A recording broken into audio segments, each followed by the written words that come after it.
Alex performed at the local club. Liam and Ben were among the sparse crowd there to show their support. Liam greeted Zach enthusiastically that night, warmly shaking Zach's hand, his grip playful enough to make Zach's forehead twitch. The overhead lights slowly rotated, illuminating the stage where the four musicians, still finding their rhythm, were exploring how to play together. Liam ordered a few cans of iced soda, leaning back in his chair to watch Alex. Ben, pulling open a can, remarked that Alex had a cool vibe, adding that he had expected Jake to be screaming the whole time. Liam simply said he didn't care about Jake. Ben observed that Alex seemed truly happy, noting that standing on stage gave one a particular sense of freedom. Liam, lifting his soda can, clinked it against Ben's in time with the music. He looked at Alex and repeated a line he'd once heard Jake say, "We are all free." "We are all free," Ben echoed. His stout silhouette, rounded even in the dim lighting, seemed to contemplate life as he repeated the phrase. Liam anticipated further reflection from him, but Ben instead tipped back his head, draining the soda in one gulp. He let out a long sigh, then exclaimed, "Bull! A free school shouldn't forbid dating." He complained about having to sneak around when trying to pursue Chloe. Liam just watched him. Because he'd gotten into a fight with a school dean, Jake was left without a class placement. Fortunately, Mr. Henderson vouched for him and Ms. Jenkins agreed to take him into her class. The next day, Liam entered the classroom and saw someone sleeping on the desk beside his. The top of the head seemed incredibly familiar, and he leaned closer to get a better look. He exclaimed upon recognizing Jake, asking what he was doing there. Jake, deep in slumber, didn't respond. Ben, sitting behind, was engrossed in eating a breakfast sandwich, mumbling that everything was all sorted out now. Liam asked him to finish chewing before speaking and then sat down, declaring his own hunger. Ben, wiping his mouth, asked Liam if he hadn't eaten with Alex, an unusual occurrence. Liam's gaze drifted as he vaguely assented. Ben suddenly leaned over, scrutinizing Liam's collar, inquiring if he was wearing a button-down shirt. He then noticed the shirt and, realizing its probable origin, suggested the shirt belonged to Alex, speculating about their relationship and impatiently telling Liam to control himself during class. Liam, keeping his voice low, told Ben not to infect his pure little romance with impure thoughts. With Jake now next to them, Liam and Ben found a new source of amusement, frequently startling him. However, Jake, accustomed to their antics, remained steadfast and slept soundly. During breaks, if truly annoyed, he would simply flash them both a middle finger. Jake told Liam that he was childish, suggesting Liam would die of immaturity. Liam maintained that childlike innocence brought joy. He folded a paper airplane and skillfully landed it on the back of Jake's neck. Ben immediately applauded, and Liam, with a polite nod, thanked him, joking about the overwhelming applause. Jake, grumbling, crumpled the paper airplane and threw it back. Liam, always quick-witted, reminded him that he had no sister. Liam smoothed out the paper, his long fingers deftly folding it into a frog in a blink. He placed the frog on his desk, then pressed it to make it hop onto Jake's desk. Jake, giving up, simply covered his head with a book, feigning ignorance. When he eventually stirred awake, he found himself neatly covered in tiny paper frogs, which tumbled off one by one as he moved. Jake, his face reddened from sleep, angrily declared Liam to be a total psychopath. Liam had already left for lunch. Jake, clutching a paper frog, swore under his breath, unable to vent his frustration. Mr. Henderson, entering with books to collect students for lunch, tapped the doorframe and asked what he had said. Jake muttered an inaudible reply. Jake's arrival transformed Liam and Ben's duo into a trio. Ben, as chairman of their Golden Lone Wolves Club, extended a warm welcome to Jake. Jake responded with a middle finger, boasting that girls who liked him could line up from Northwood High to Westlake High. Ben, eating his lunch, scoffed at such foolish talk, implying that Jake's irregular hygiene would deter any potential admirers. Jake, chewing on a chicken wing, simply told him to believe what he wanted. Liam, sitting nearby, asked about the band's upcoming club performances for the month. Jake retorted that Liam's attendance was of no concern to him. Liam, with a sarcastic tone, said Jake was full of himself and that he wasn't there to watch Jake. Jake looked up, accusing Liam of acting like Alex's babysitter and questioning why he was always glued to him. Ben quietly interjected, "Brotherly love." Huh?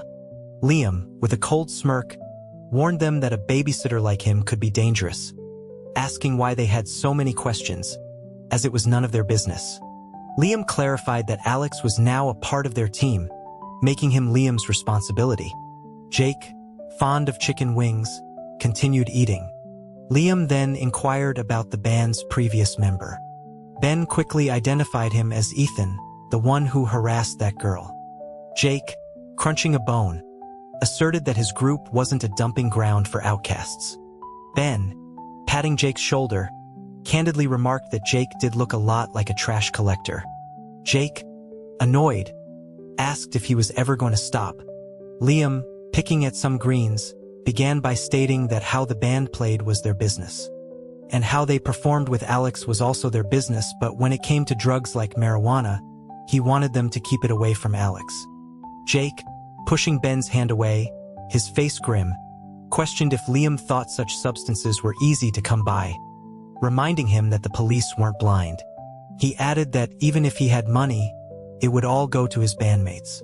Jake explained the exorbitant costs of their apartment rent, instrument maintenance, and feeding the other 3 members, forcing him to be incredibly frugal with his meager monthly allowance and gig earnings.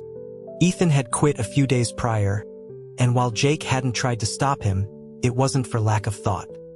Forming a cohesive band had required immense effort and emotional investment, but with Ethan's departure, Jake had simply told him to leave, primarily because he truly couldn't afford Ethan's substantial monthly drug habit. Ethan's drug use had become a major concern for Jake. After a previous run-in with the law, Jake had no intention of spending another night in a holding cell. Mr. Henderson was right, Jake mused. He wanted to be a good Samaritan. But what right did he have when he could barely feed himself? The thought made Jake irritable. His debit card held only $50. An early autumn drizzle had settled, making the weather dreary, and everyone was wearing jackets. The month's final small club gig was unusually crowded. Liam had managed to get a front table through the back door, allowing a clear view of the small stage. Alex, dressed simply in a shirt and dark jeans, looked effortlessly cool. Liam unlocked his phone, subtly snapping a few pictures, thinking his partner looked incredibly handsome no matter what. The atmosphere remained lively. Zach, in a new team jacket, had even changed his drumming style, seemingly trying to catch Alex's eye. However, after Liam offered a gentle wave, Zach quickly resumed a formal posture. Near the end of the set, Ben called. He was outside the club, shouting that the response to Liam's college application, mailed at the beginning of the semester, had arrived, and he was holding it at the intersection. Liam initially said it wasn't urgent and that Ben could give it to him tomorrow, explaining he was waiting for Alex to finish. Ben, muffling the phone, insisted his mother was also there and wouldn't let him leave without Liam. He added that Chloe was waiting at the coffee shop to show him her English essay. Liam finally agreed, signaled Alex on stage that he would be out for a moment, and stood up, telling Ben to wait 2 minutes, as he would be there shortly. He hung up and pushed the door open. Outside, a few people were standing and crouching under the streetlights, looking less than friendly. Liam quickly scanned them, recognizing no one. One person, smoking a cigarette, turned away before Liam could get a clear look. When Liam reached the intersection, Ben was murmuring softly to his mother. Despite his stout physique, Ben possessed a remarkably pleasant voice, renowned as a golden voice capable of both formal broadcasts and silly songs, which was why Liam had praised his singing. However, his mother, Mrs. Rodriguez, was not moved by his voice and maintained an unhappy expression. She accused him of wanting to go out and causing trouble for Liam. She chastised him for his persistent playfulness, especially as a senior. From a distance, Liam greeted Mrs. Rodriguez, complimenting her youthful appearance and asking what anti-aging mask she used, suggesting his own mother wasn't as good at self-care. Mrs. Rodriguez, unable to resist a smile, said he was always sweet-talking her and that at her age, no one cared about anti-aging. She added that she had no time for self-care at home, implying she must just sleep well. Ben, gently pushing his mother, called her the most beautiful, urging his fairy godmother to go home for her beauty sleep while he chatted with Liam. As she walked away, Mrs. Rodriguez turned back, Ben not to stay out until midnight and advising Liam to prioritize sleep. Once she was out of earshot, Ben tossed the envelope into Liam's arms, complaining that at his age, his mother still enforced a curfew. Liam, glancing at the sender on the envelope, teased him about who he was spending time with until midnight, playfully denying it was him. Ben glumly said they only talked about school until midnight, adding that Chloe was now so focused on her studies he worried she'd be brain dead after exams. Liam, laughing, remarked that even brain dead, Chloe would still score higher than Ben. Just then, Liam's phone rang with Alex's exclusive ringtone. He answered, asking if Alex's set was over. Before he could finish, Zach's voice, frantic on the other end, cried out for immediate help, yelling that Alex was in danger. Liam froze, then dashed toward the club, asking what was wrong and frantically calling for Alex. Ben rushed to catch up, asking what was happening. Liam, ignoring him, vaulted over a fence and sprinted across the street like the wind, Zach's words echoing in his mind. Alex is in danger. He wondered what kind of crazy talk that was. Zach, exclaiming, dodged another baseball bat. The alley behind the club was pitch black, making it hard to see. His dodge sent him crashing into a dumpster. At the other end, Jake was doused in garbage. Before he could curse, a bat grazed his arm, nearly striking him. Noah wasn't as lucky. Unable to see clearly, he couldn't dodge a bat from behind and was struck squarely on the shoulder, crying out in pain. Jake shouted Alex's name, grabbing an assailant by the collar, slamming him against the wall, then unleashing a flurry of punches, cursing the sneak attack. Alex remained silent. They could only hear the chaotic footsteps and violent blows. Jake seemed to have broken someone's nose.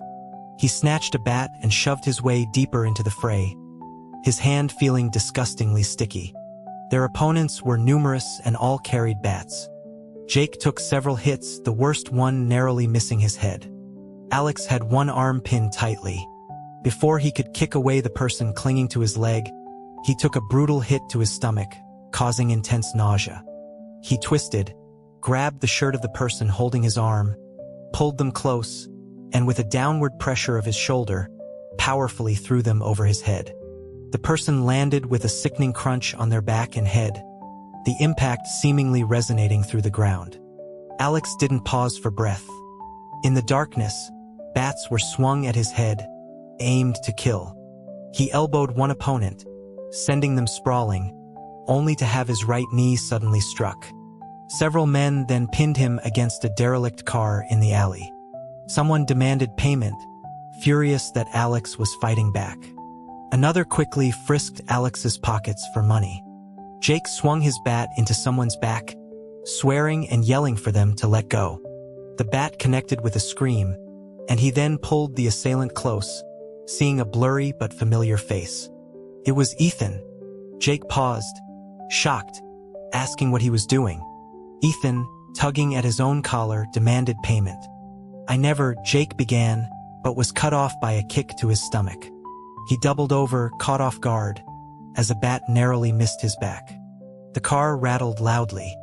Alex, having kicked Jake, then grabbed another person by the back of the neck, forcefully slamming their head into the car. The metal crunched, drawing blood. Alex tightened his grip on the man's neck, stating he didn't owe money, but at that moment, he only wanted to take a life. Zach ripped off his jacket, wrapped it around someone's head, and delivered a series of knee strikes. Still not satisfied, he smeared garbage on the person's face, angrily asking if they dared to hit his face, boasting about his good looks. He then yelled for Alex. "Call Alex, damn it," he shouted. "Speak," he commanded. Alex was dragging a person away from the car. "I found backup," Zach exclaimed happily. "Big help." Before he finished speaking, the club's back door burst open. An orange light spilled into the alley. Alex saw Liam, who bent down, grabbed a loose brick from under the dumpster, and struck the first person who rushed him. Liam moved with agile speed, his physique athletic. Even his stomping leg looked long. Ben, close behind, scooped up a metal trash can, shouting, "I'll smash you sons of bitches." Before he could connect, a bat politely tapped his back. His midsection rippled, but he absorbed the blow, swinging the trash can back, aiming to pin his opponent against the wall. He then adopted a powerful stance and let out a thundering yell. "Brother, we're here to save you." He demanded to know who they were and their names. "Your mother," Liam shouted, not waiting for a response, as he slammed his brick into another assailant, demanding they fight to the death for daring to touch Alex. Liam's jacket was grabbed, but he retaliated, aiming kicks at vital areas with unreserved force, eliciting cries of pain. A bat suddenly struck his shoulder from the side. He grabbed the bat, wrestled it away, and used its blunt end to knock down an opponent. The brawl intensified. The opposing group was large, and everyone was crammed into the narrow alley, causing the abandoned car to groan repeatedly.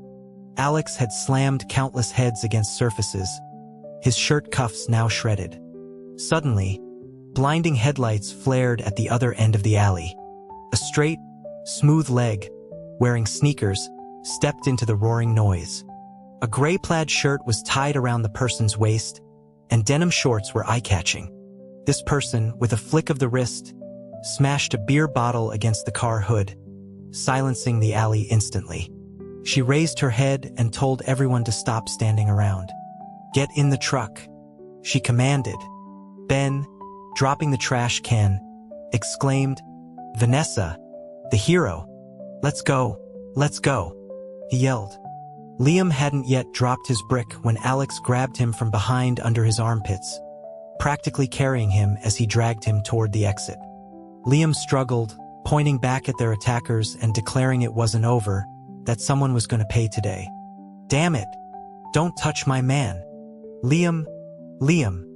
Zach, picking up his baseball cap, ran along, snatching the brick from Liam's hand and tossing it away, while earnestly urging him to calm down. Next time, my ass." Liam fumed. S. Zach agreeably repeated. The five of them quickly sped away, pulling Liam along. Vanessa had already reversed her pickup truck. 6 big boys squeezed into the small cargo space, a challenging fit, especially with Ben, whose weight visibly depressed the tires as he got in. "Damn it!" they all shouted in unison. "Lose some weight." Vanessa, without a word, slammed the accelerator. The pickup roared forward, executing a wide power slide around a corner. The 6 boys yelled again as the wind tousled their hair, the entire truck tilting precariously to one side. "Seat!" Jake yelled, along with Noah, as they kicked Ben to the other side, preventing the truck from tipping. Ben, sprawled on the edge, his hair a wild mess, angrily questioned their loyalty, asking if they couldn't kick his butt instead since it was thick. "Next time," Jake yelled back.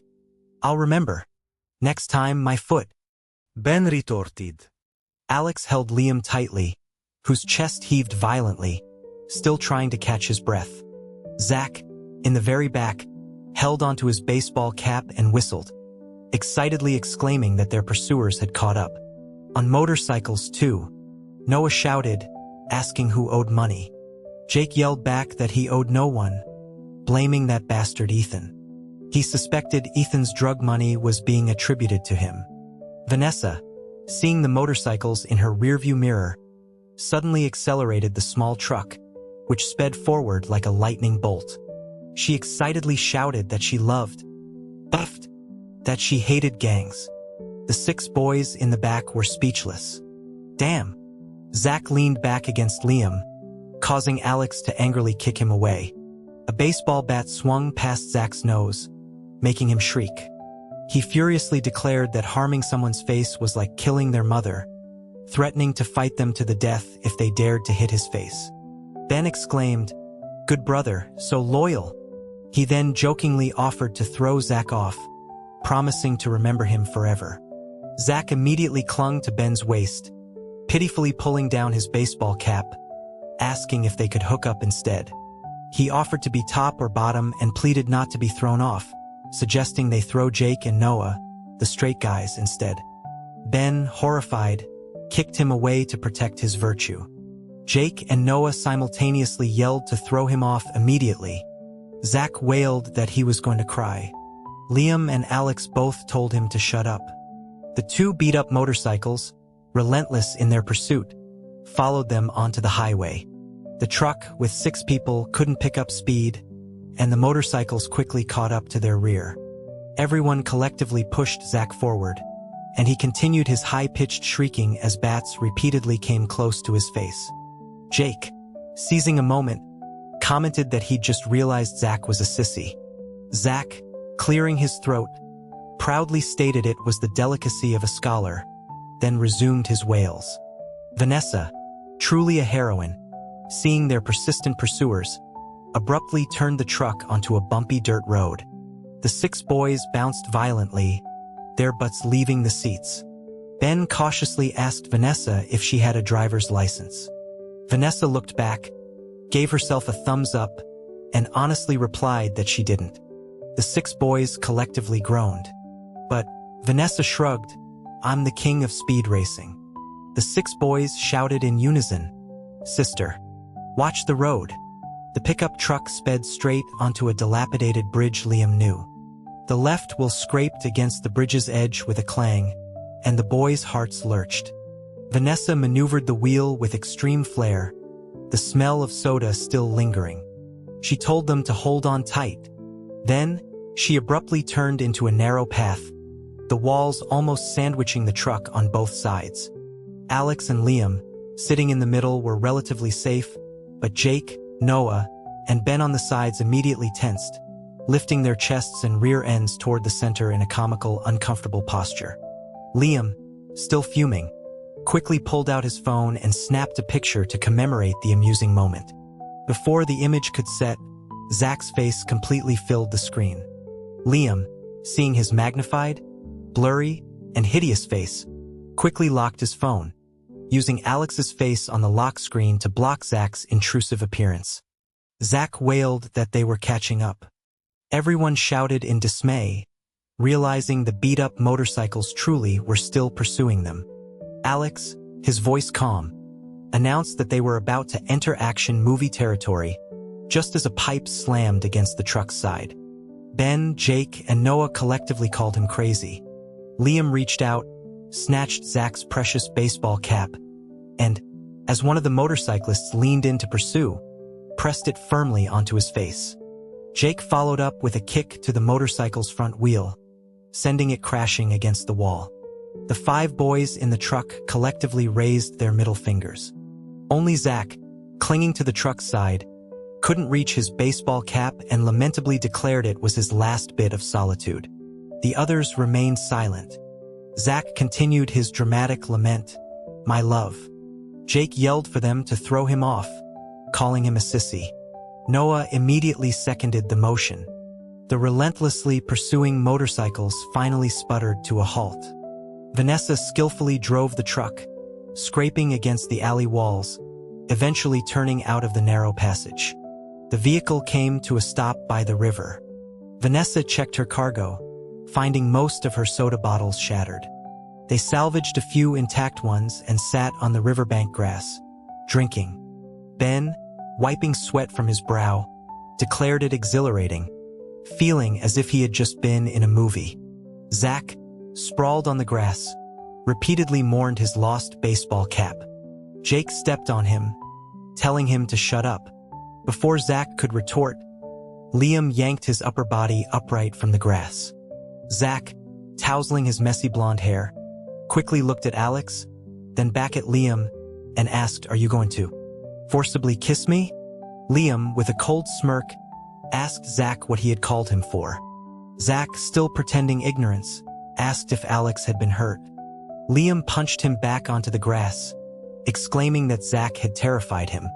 Zach, clutching his nose and rolling twice, sat up covered in grass, addressing Liam as bro. He reminded Liam that without him, Liam would still be wandering around somewhere, complaining that Liam was hitting him instead of thanking him. Ben, sitting beside him, sympathetically clasped Zach's hand, offering comfort and asking if his nose was okay. He glanced at it, deciding that no nosebleed meant it wasn't a big deal. Then, recalling Zach's contorted face, he decisively let go of Zach's hand, adding that while he was a gentle and considerate guy, he was straight and already had someone, so Zach shouldn't get any ideas. Zach, with an innocent smile, thanked him, assuring him that he only liked attractive people. Ben was left speechless. Alex then turned to Jake, asking about the debt. Jake, with a firm tone, retorted that he owed nothing. He explained that Ethan, the synth player, used drugs and had no money, probably incurring debt using Jake's name. Ben commented that if it was just drug debt, it wasn't a gang, but likely just petty thugs who hung around schools. He drew a sharp breath, noting their aggressive tactics and expressing relief that they had used bats, not knives. Zach interjected that, in a lawful society, they could have called the police earlier. Noah spat, calling Ethan a backstabber. Zach pointed out that they already knew Ethan was no good, questioning why else Jake would have ended up in trouble with the police. Liam then asked what had happened to Alex, how he got involved. Jake and the others admitted they didn't know. They had only heard fighting erupt in the alley and hadn't seen the exact cause. Everyone looked at Alex, who calmly rolled up his torn sleeve. Alex explained he was waiting when someone touched his waist.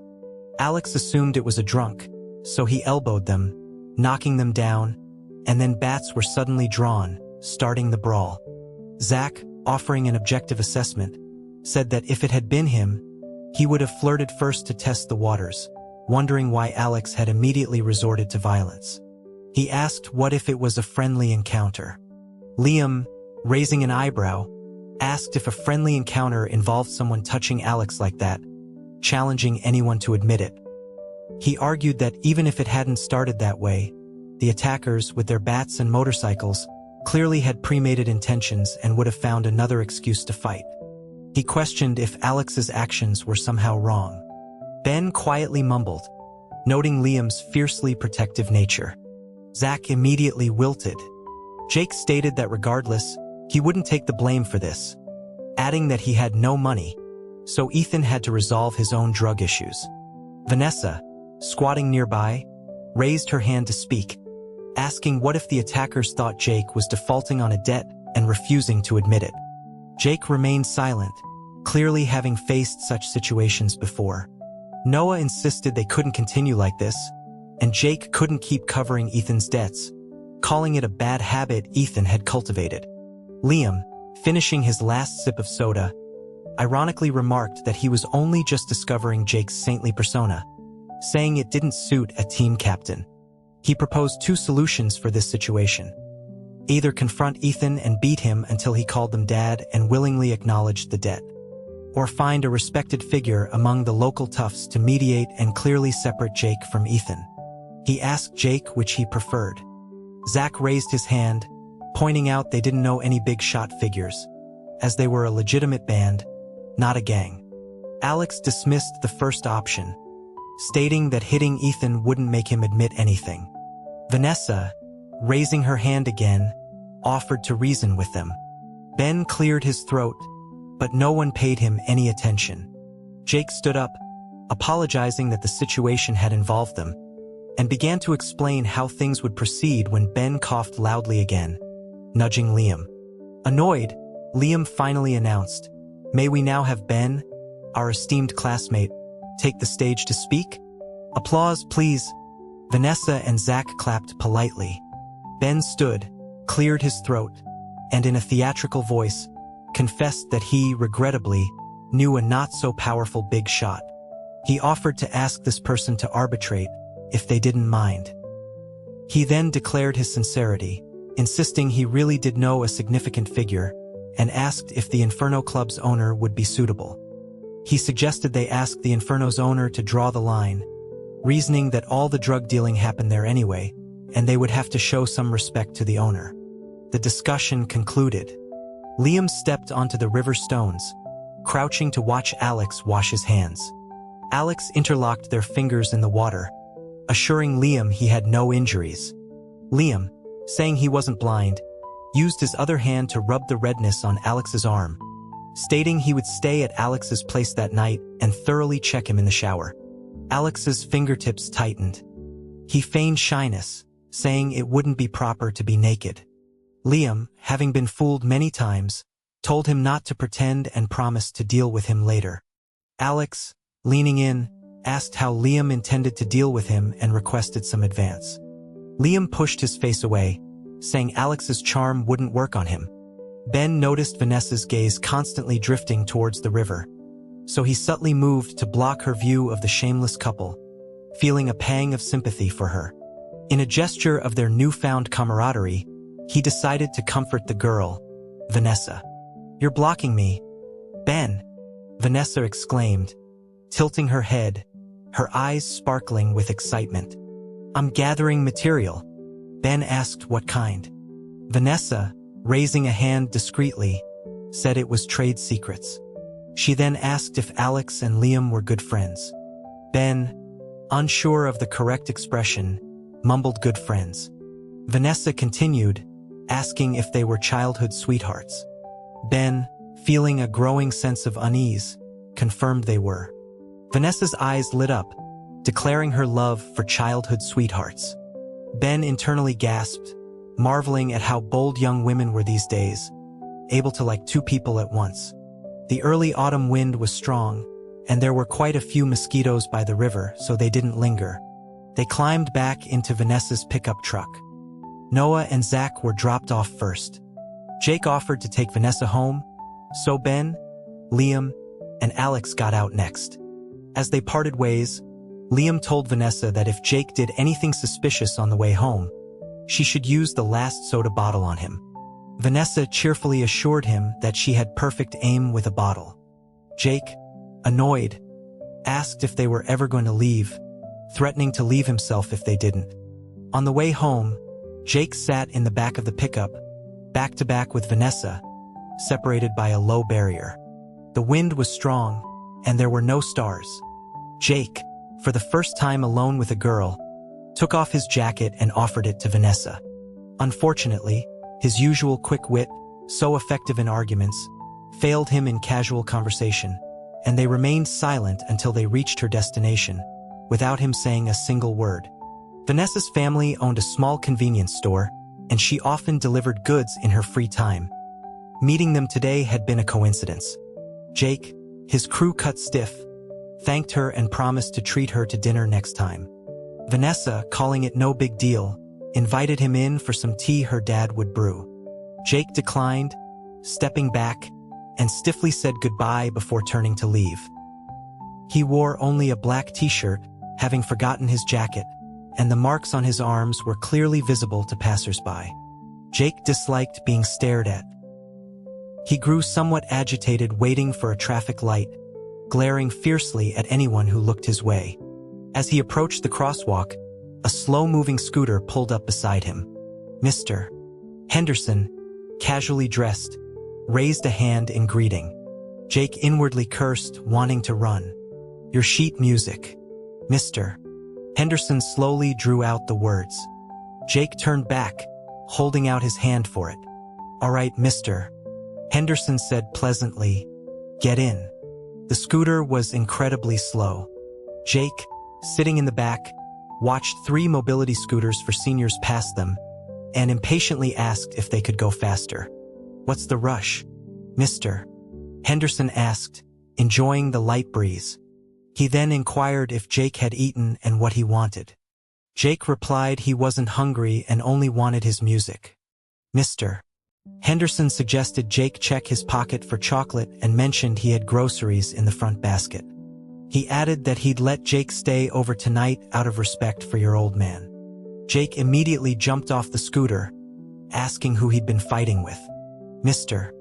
Henderson, without looking back, pulled out his phone and started to dial, asking a teacher if they were asleep and adding that he had just found a good boy. Jake, having chased back, snatched the phone, only to find the screen wasn't even unlocked. Jake frowned, asking if Mr. Henderson was trying to annoy him. Mr. Henderson stopped the scooter, urging Jake not to say anything that would upset an old person, claiming they were very fragile. Jake, swallowing his curses, asked what Mr. Henderson actually wanted. Mr. Henderson patted the seat behind him, telling Jake to get on and come home with him for a shower. The streetlights cast an orange glow, making Jake, dirty and bruised, look smaller for a moment. Mr. Henderson truly felt as if he were picking up a stray dog. The word home struck a chord with Jake, who found Mr.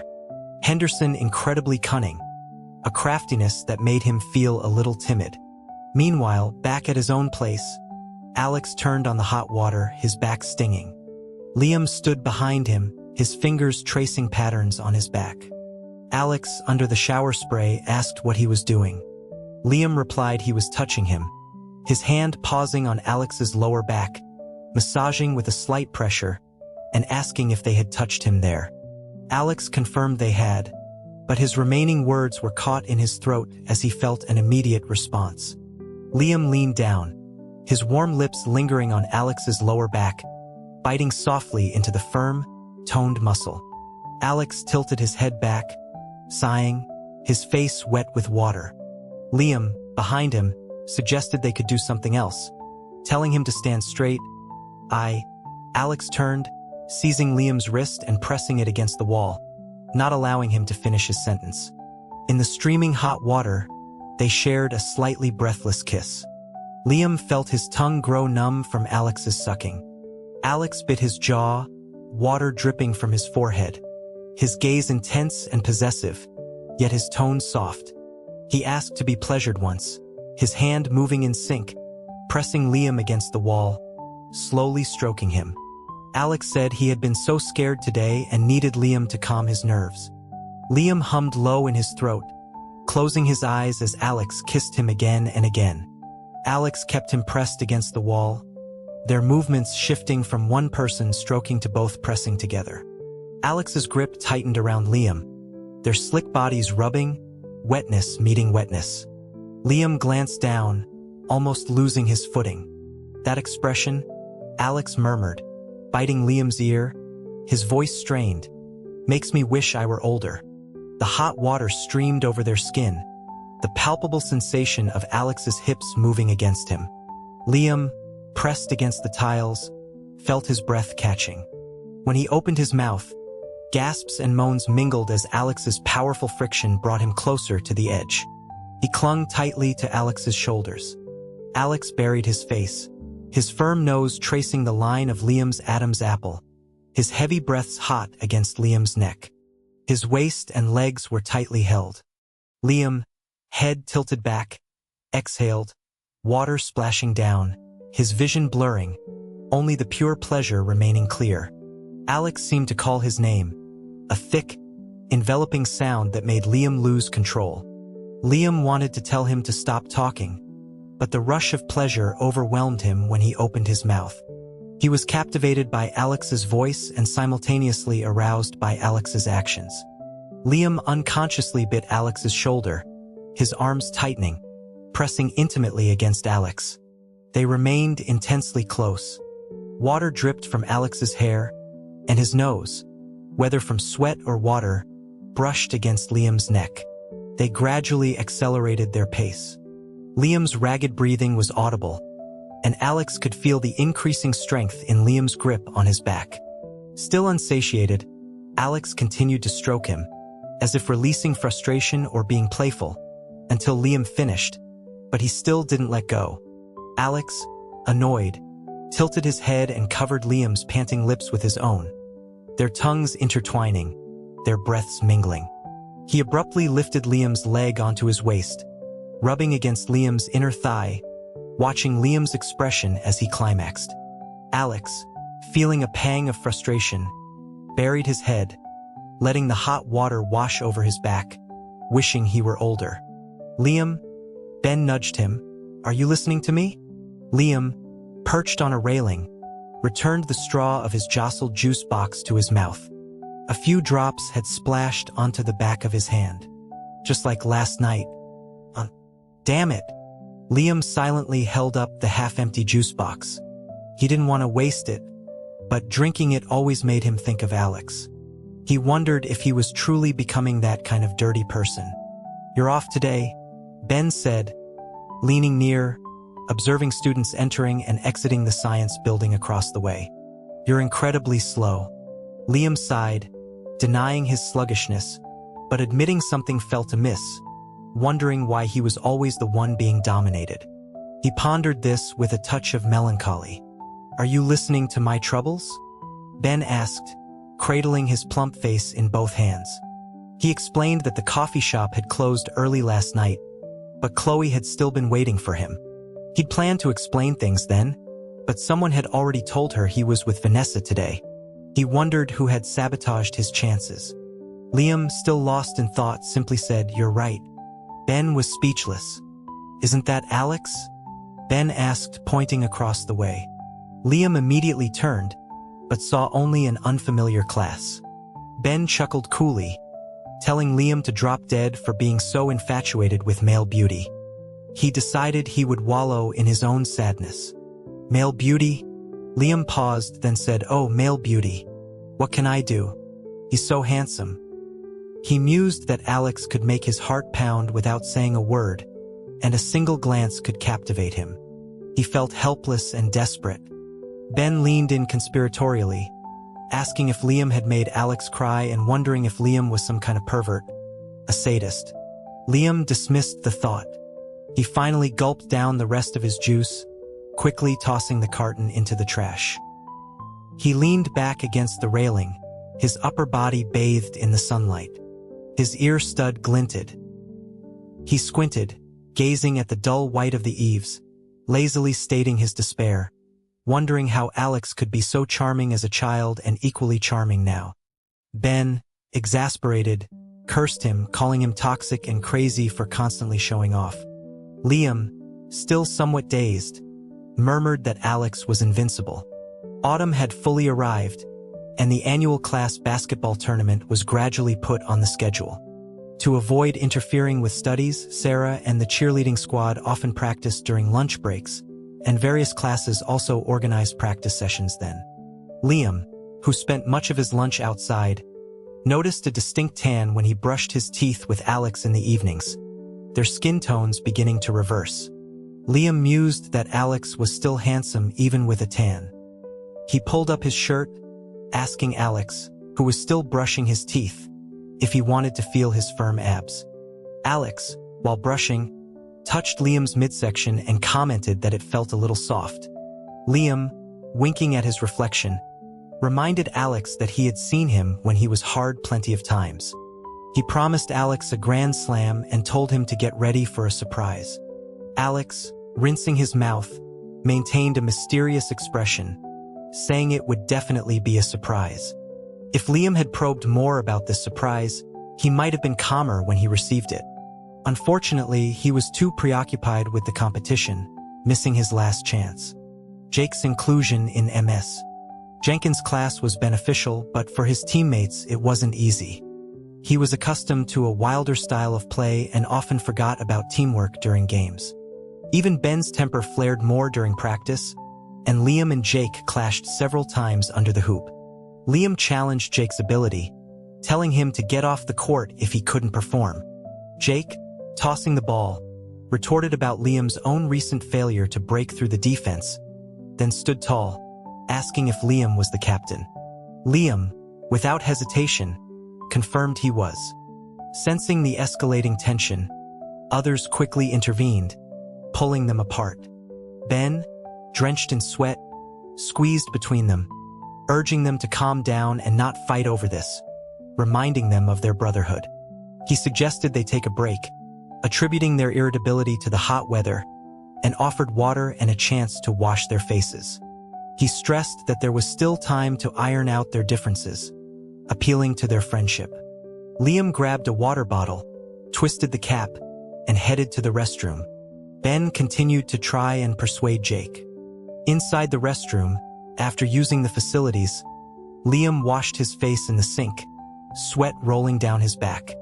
A series of footsteps and scattered whistles echoed from the hallway.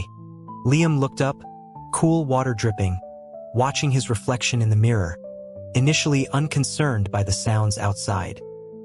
He heard a familiar voice comment on long legs, followed by another whistle, loudly praising Sarah's figure, which usually went unnoticed in her school uniform. Sarah didn't respond. The three boys had cornered her at the far end of the hallway, beyond the restroom. Mike, though not intending any serious harm, saw an opportunity to get her phone number. However, his companions were crude and offensive. Sarah, feeling a chill from their stares on her legs, used her textbook to shield her skirt. One of the boys lewdly suggested she shouldn't cover up, asking if cheerleaders didn't wear short skirts anyway and didn't hide themselves when jumping. Sarah was on her way back to her classroom because a button on the back of her skirt had popped off, and she intended to borrow clothes. "Don't," Mike said, blocking her path and softening his voice. He claimed he genuinely wanted her number, explaining they had been classmates for a long time but had no contact information.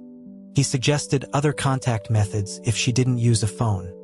Sarah, forced to retreat, with the loose button dangling at her back, tried to cover her skirt while holding her waistband.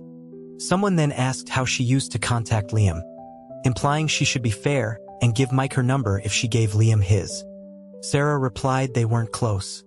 Mike, in a rush, reached out to steady Sarah's shoulder, intending to speak, but Sarah, startled, closed her eyes and delivered a sharp, accurate kick to his groin. Mike, caught off guard by Sarah's powerful, dancer's kick, nearly buckled. As Sarah tried to slip away, Mike, still intent on getting her contact information, desperately grabbed her arm, telling her to wait. Sarah, held fast, began to scream without blinking.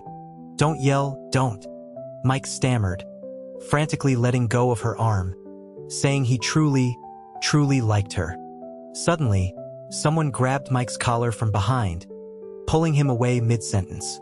Liam, with a relaxed expression, pushed Mike against the wall as if performing a wall pin, asking what he thought he was doing, cornering someone. Sarah immediately jumped behind Liam, her eyes red-rimmed. Mike swore, pushing Liam, asking why it was always him. Liam, unmoving, echoed the sentiment, wondering why Mike always ran into him when he was bored. He then glanced at Mike's two companions, reminding them that their last encounter wasn't finished. Mike, glaring furiously, asked why Liam cared about his dating life and said it had nothing to do with him. Liam calmly interrupted him, stating that Sarah was his new little sister. Sarah immediately cried out, "Big brother," tearfully. "Hear that?" Liam slowly leaned in, asking Mike who he thought he was messing with his people at Northwood High. After fixing Mike with a stare, Liam stepped away, hands in his pockets, and walked upstairs behind Sarah. Mike yelled after him, challenging him to meet on the basketball court and saying the loser would call the winner dad. Liam leaned back, an arrogant smirk on his face, accepting the challenge. "I'll be waiting for you." Sarah continued to cover her skirt. Liam, without looking directly at her, saw her empty classroom as they passed and told her to come. Sarah hurried to catch up, quietly thanking him. Liam dismissed her thanks. He went directly to Alex's classroom door, standing at the back and calling out "Little friend." He almost used a more intimate term out of habit. Alex, who was helping Sam with a problem, turned to see him, then noticed Sarah. As he stood up, he glanced at Sarah again, then grabbed his school jacket from the back of his chair. Sarah took the jacket, bowing deeply, profusely thanking them. She was on the verge of tears, genuinely grateful. Liam quickly pointed to the far end of the hallway, assuring her the restroom was empty and that he and Alex would stand guard at the door. Once Sarah had entered, Alex leaned into Liam, asking if he was rescuing damsels in distress. Liam countered that Alex was more impressive, knowing what was happening with just a glance. Liam then looked at him, asking if Alex encountered such situations often. Alex, leaning beside him in the empty hallway, said that was a topic for another time, remarking that Liam had left quite an impression on the girl. Liam explained he had taken his time coming out of the restroom, trying to find the right pose to avoid gossip and prevent Alex from getting upset. He then tilted his head, snapped his fingers softly, and asked if Alex was mad. Alex confirmed he was. Liam then asked what could be done. Liam suggested he coax Alex. Alex, pulling out a mint, put it in his mouth and asked who it was this time, teasing that Liam always ran into trouble. Liam identified Mike. Liam watched the mint flash across Alex's tongue, saying he had witnessed a straight guy's confession. Alex, with the mint still in his mouth, suddenly leaned closer and whispered, asking if Liam wanted some. Liam's Adam's apple slowly bobbed. Alex's tongue, carrying the mint, showed a hint of color, moisture glistening between his lips, before he drew it back in. Liam suddenly turned away, raising a hand to his nose. It wasn't just his nose, he felt his pants tighten. He forced himself not to look at Alex, his mind screaming a torrent of obscenities and push him down. Alex kept smiling, crushing the mint, and regretfully said there were cameras. He then pulled out another mint, clarifying that he was just asking if Liam wanted one. "You just wait," Liam said, fiercely pinching the bridge of his nose, childishly declaring that Alex would regret this. Due to this heroic rescue, the cheerleading squad cheered even louder for Liam's class whenever they encountered them. The senior class tournament lasted 3 days. Most classes hadn't invested heavily, only practicing during lunch and after school for a week prior. Before Liam could even count down, the official games had arrived. That day, Liam and Alex walked down the steps together. Just before exiting the building, Alex suddenly grabbed Liam's wrist, pulled him close, and kissed him lightly. This time, Liam was the one completely captivated. Alex, nose to nose with him, playfully rubbed against him, murmuring that he was begging Liam to make his legs weak. "Understood," Liam replied, flicking Alex's forehead. "Expect me to carry you home tonight." This basketball tournament was the last event for the seniors besides the graduation ceremony. 3 afternoons were dedicated to the games, and other grades were permitted to watch. Even Zach and Noah had somehow acquired school uniforms and blended in, sitting on the steps to watch. Out of the 16 senior classes, 4 would advance to the semifinals, then compete for first place. Liam's team easily made it into the top 8. The semifinals brought tension, their opponent none other than Mike's team from Class 8. While changing, Liam checked the mirror, making sure there were no lingering marks from Alex before putting on his jersey. Jake sat on a bench, repeatedly tying his shoelaces. Liam brushed past him, offering an encouraging good luck. Jake, focused on tightening his laces, gave a non-committal hum. Ben entered the court first. The stout student was excellent at rallying the crowd. Before the cheerleaders had even finished their routine, he led the audience in raising their hands to the music, shouting, "Class 10 is the strongest." Sarah and the cheerleading squad jumped in unison, yelling, "Class 10." The entire Class 10 section roared back, "The strongest." Class 8 immediately responded with a unified boo.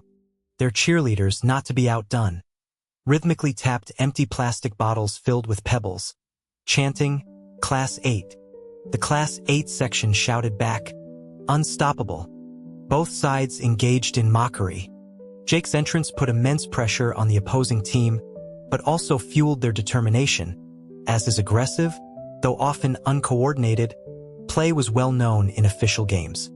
When Liam took the court, Mike's entire team collectively gave him the middle finger, drawling a mocking pft.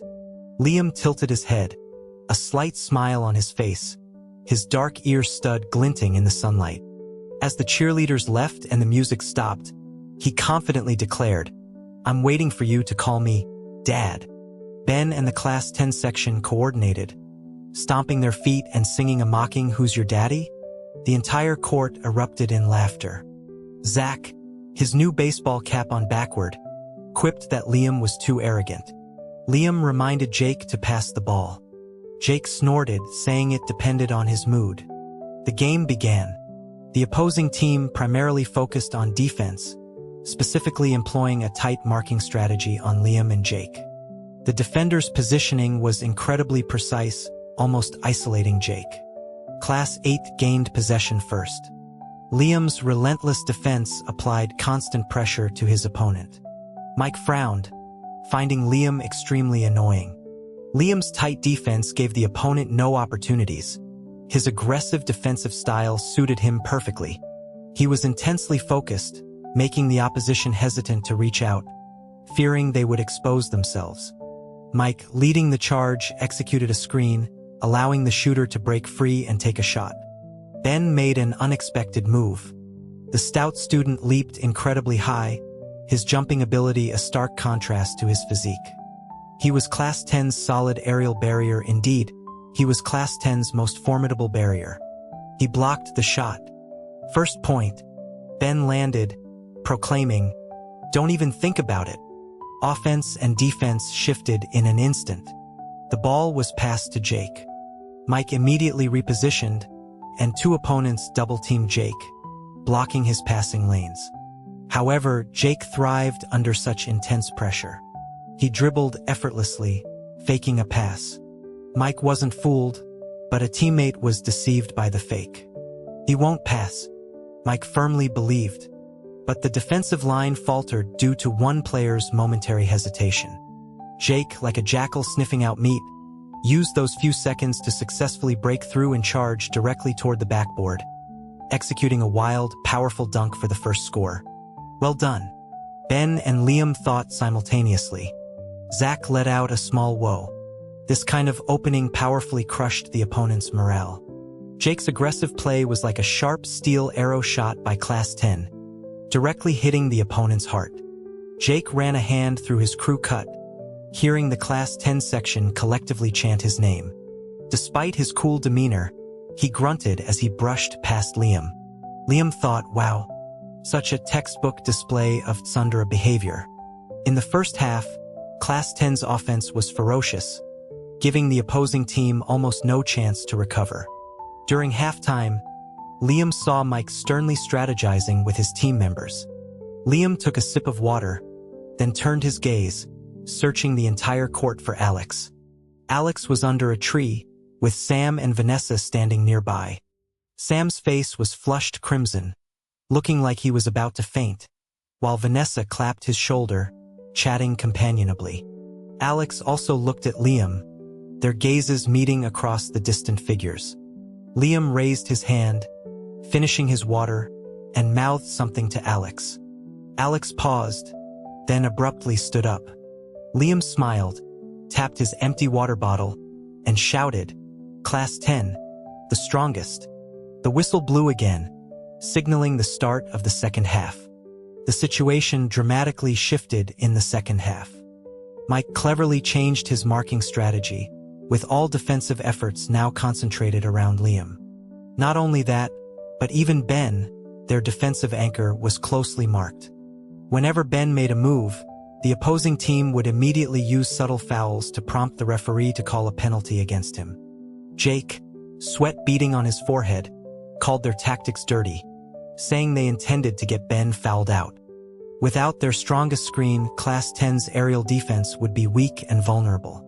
Both offensive powerhouses, Jake and Liam, were not strong defenders, making Ben's role crucial to the team. Class 10 had already committed 2 fouls, and Mike had capitalized, making 3-pointers. Ben was forced to curb his aggression, losing many opportunities. Jake was pushed to the periphery of the intense action, consistently misjudging passing opportunities. Liam, double-teamed, felt restricted, as if shackled. The game quickly turned. Class 8 score began to close rapidly, even surpassing Class 10 by 1 point with a 3-pointer in the final 10 minutes. Class 8. Unstoppable. The Class 8 section erupted, gaining momentum. Zach suddenly jumped up, snatching a plastic bottle from a nearby spectator. He banged it rhythmically, letting out a long, drawn-out pft. His bright blonde hair bounced as he beat the plastic bottle like a drum, twirling it, then yelled, "Class 10, the strongest. Jake, pass the ball." Jake, annoyed at being singled out, waved him off, telling him to get lost. Zach yelled back at them to crush the opposition and asked if they were waiting for next year. The players on the court collectively told him to get lost. "Come on, follow me," Zach said, banging the plastic bottle repeatedly. A rhythm slowly built, and the Class 10 section began to bang their own bottles in unison. The rhythm created an intense atmosphere. Zach began to chant with the beat, "Class 10. He tapped 2 beats, the strongest."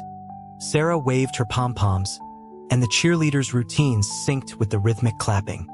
The Class 10 section's enthusiasm exploded, their shouts deafening. Liam raised his hand, making a gesture. Their morale surged. Mike's tight marking almost broke down. Liam was no longer the sole focus. An unmarked Jake constantly seized opportunities, keeping the score relentlessly close. Mr. Henderson, raising his hand, undid the top button of his shirt. He watched Jake execute a powerful dunk, sweat glistening on his body, his eyes bright. Jake was clearly brilliant, far from the trash some had called him. "Quick!" Mike, steadying his team's morale, shouted, 3 minutes left. In 3 minutes, Jake alone wouldn't be able to overcome the score difference. The timer moved quickly, the countdown almost right behind them. Jake made his final drive to the basket. Defenders on both sides formed a trap, and a tall screen firmly blocked him. Jake suddenly grinned, then sharply bent his knees, feigning a power dunk jump. The opposing defenders leaped, but it was too late. Jake didn't actually jump. He used the timing difference, and as his opponents began to fall, he sprang up like a leopard.